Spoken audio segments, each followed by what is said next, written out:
So বন্ধুরা, আমরা একটু লিঙ্কের গন্ডগোল হচ্ছে।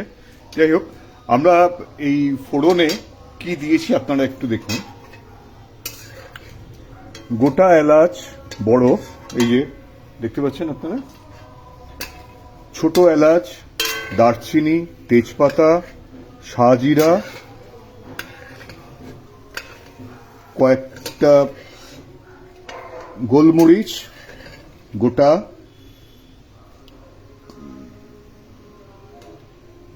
ছোট এলাচ তো বললামই, এছাড়া লবঙ্গ। তো এই হচ্ছে সিম্পল দিয়ে। এর সাথে আমরা এবার পেঁয়াজটা মিশিয়ে দেব। লাচ্ছা করে কাটা আছে। পেঁয়াজটা যত সরু হবে টেস্টটা তত হবে। আমরা এই চাপটা দুভাবে রান্না করব, মানে দুটো পোর্শনে।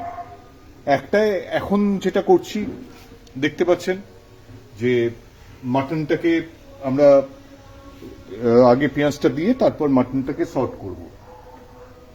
দাঁড়ান দেখুন, এটা হচ্ছে পেঁয়াজ রসুন, খানিকটা পেঁয়াজ এখন লাগবে।